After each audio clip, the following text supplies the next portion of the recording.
And residents in a Pasco County community are mourning the loss of their neighbor who died in an early morning house fire. As News Channel 8's Georgia MacArthur explains, they watched helplessly as their friend's home went up in flames. I spoke to neighbors who knew the couple, and they are struggling to process what happened. I've seen the house flame on fire. Heavy smoke billowing into the air, captured on cell phone video by Pearl Tillery, who lives next door to the Bayonet Point mobile home that went up in flames. My mom and everybody, we were all asleep. We woke up to a knock at the door, and they were yelling for us to get out. Neighbors woke up in a panic, alerted by banging on doors and the growing cloud of smoke and flames. Investigators say the fire happened just before 3 a.m. on Florida State Drive, just off US 19 in Hudson. Someone said, your neighbor's house is on fire, and I looked, and then like a big explosion happened, and that's when I ran back inside and woke everybody up. When Pasco County firefighters arrived at the home, flames had already taken over. Later, they found 2 people dead inside. Neighbors identified the victims as a couple who were described as kind and warm. And he always come out, no matter what, and give me a big hug. Hey, neighbor. And investigators continue to investigate the cause of this fire. They believe no suspicious activity was involved. Reporting in Pasco County, I'm Georgia MacArthur, 8 on your side. Well, developing this morning, former Bucs wide receiver Antonio Brown is wanted on attempted murder charges.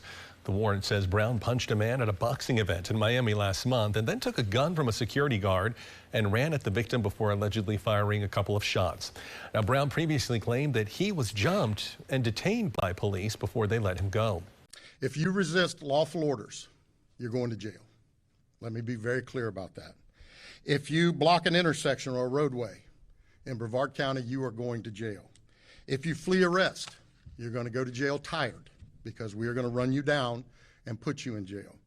If you try to mob rule a car in Brevard County, gathering around it, refusing to let the driver leave, in our county, you're most likely going to get run over and dragged across the street.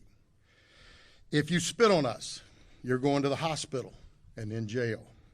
If you hit one of us, you're going to the hospital and jail, and most likely get bitten by one of our big, beautiful dogs that we have here. If you throw a brick, a firebomb, or point a gun at one of our deputies, we will be notifying your family where to collect your remains at, because we will kill you graveyard dead. We're not going to play. This has got to stop. Live, this is News Channel 8 at 7 on your side. Good evening. I'm Jennifer Lee. Thank you for joining us tonight. More protesters who oppose President Trump's immigration policies took to the streets in Tampa today. Along West Columbus and Dale Mabry, demonstrators held up signs that read, "We want equality, not discrimination." Other protesters waved the Mexican flag.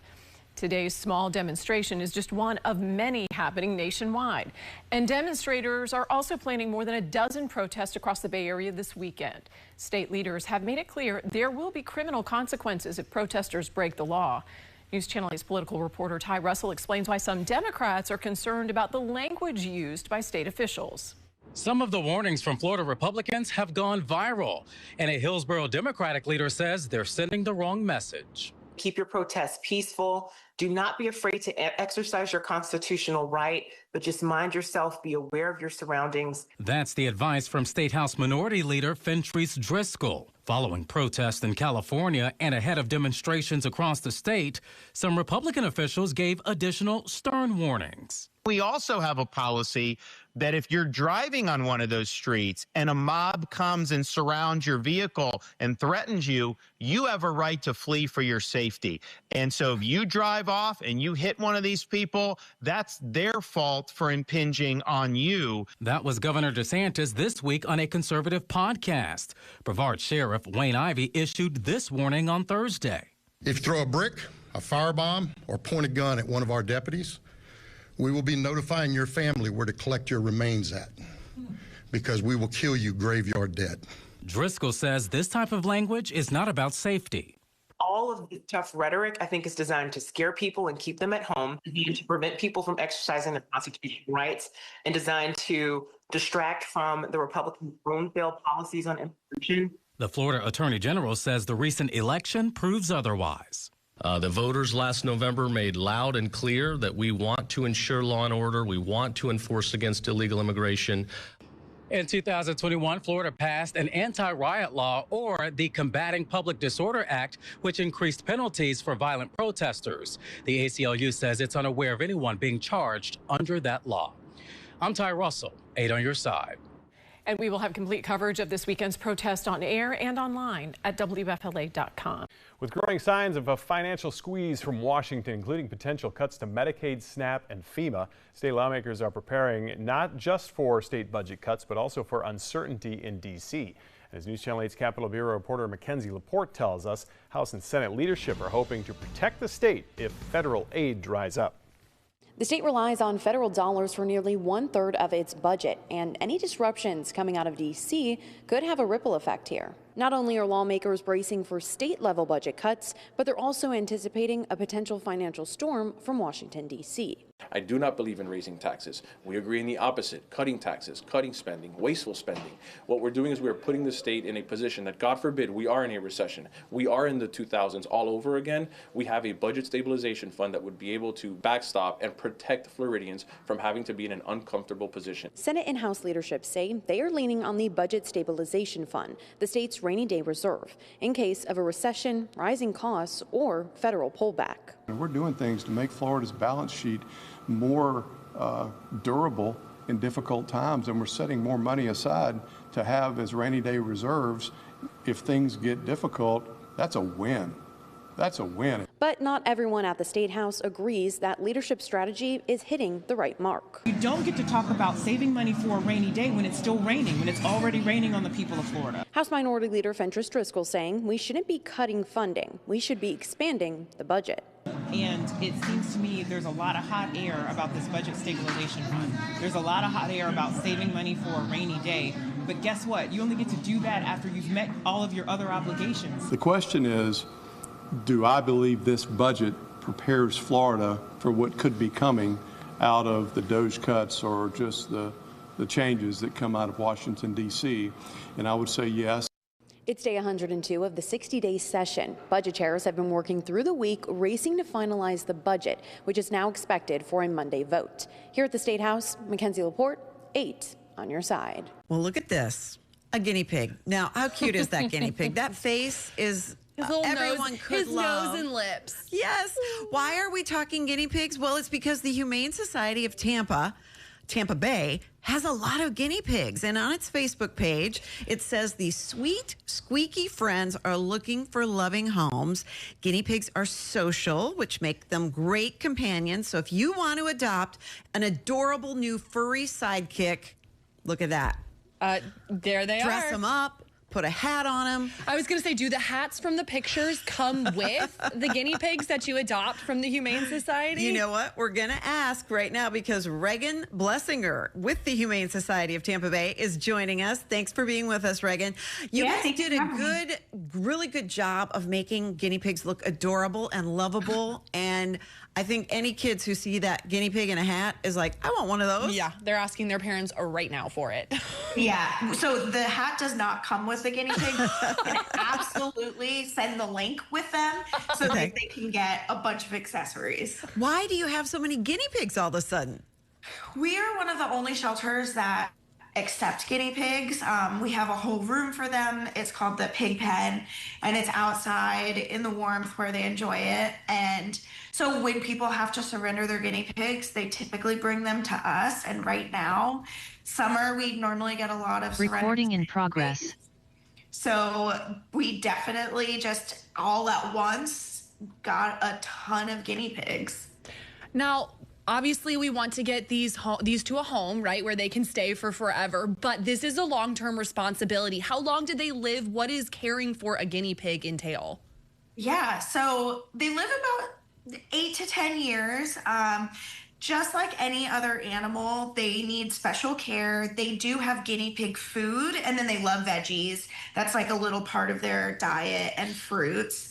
But they are definitely simpler than a dog or a cat. So we were talking about having it as a first pet. That would be awesome because they're social, they're fun, but they're not a huge commitment. They also, their bathroom is contained, which is nice.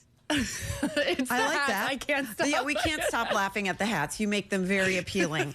I know that You're so cute. it's common for them to be class pets as well. And like I remember the kids each get to take the guinea pig home for a night. So they're pretty low maintenance, but yet they do live a long time. So who do you think is a good candidate for adopting these? What kind of family? So you said pets. So teachers would be awesome because they're not teeny tiny that they're gonna run away or be difficult to hold, and they are so friendly. But and then just a family who has the space for them. They don't take very small cages. Their enclosures are pretty large, so have some space, and then just someone who wants to do a little bit of research just to find out more about how to make them really happy and what kind of engagement that they need. And Reagan, real quick, just so we have it, if someone does want to race down there and get a guinea pig, what do they need to know before they come to y'all? Yeah, bring a license. And we have a store on site if you don't have a crate or a cage to bring them home, but that will be necessary. You have to have that. And then the adoption coordinators will just ask, do you have any experience with guinea pigs? And then they'll kind of try to help. If the answer is no, give some very specific details. Okay, well, we hope that we just helped you find homes for those guinea pigs.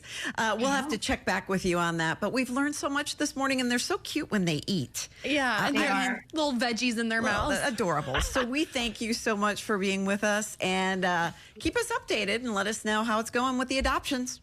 I will. Thank you. Thank you. New tonight, a deal for a company to redevelop and operate the St. Pete Municipal Marina has fallen through. News Channel 8's Nicole Rogers spoke with some people who live at the marina and share how they are feeling. The people I spoke with say they were worried about what could have happened if a private company came in and took over the marina. Now they say they have hope for an affordable future in downtown St. Pete. Earlier this year, Mayor Ken Welch chose Safe Harbor Marinas to redevelop and operate the St. Pete Municipal Marina, a place Michelle Cosmitis has called home since 1999. So when you first heard about this deal, what went through your head? Oh no, I'm going to have to find a new place to live. But for residents like Sarah and Philip McDonald, it was scary. The talk has been really just the questions. What would happen? Thursday, St. Pete City Administrator James Corbett sent this letter to Safe Harbor Marinas saying the city of St. Petersburg is hereby terminating negotiations and the current proposal process. Corbett notified City Council in a memo Thursday saying several changes have occurred since the initial solicitation and selection of Safe Harbor, and we no longer believe that a lease agreement is the best option for the redevelopment and operation of the marina. We're thrilled about this non-privatization because it would just be our slip rents would triple. Management would do whatever they want. Let's hope we get back on track. A few boats down, Phillips says the deal falling through is good news. It probably gives more voice to the people that stay here. They're not pulling strings from New York City, and they'll probably get a better feel of what needs to be done around here. Back in April, City Council was briefed on the status of the leasing agreement. St. Pete City Council member Brandy Gabbard made her stance clear on how she'd prefer to move forward if the deal fell through. We're going to have to go back to the drawing board again as far as I'm concerned, because I do not see a world in which at this point in time I am willing to spend $26 million on just the marina. So what happens now? Well, city leaders say that they will now redevelop the marina, saying that is the best path forward financially and operationally. For now in St. Pete, Nicole Rogers, 8 on your side.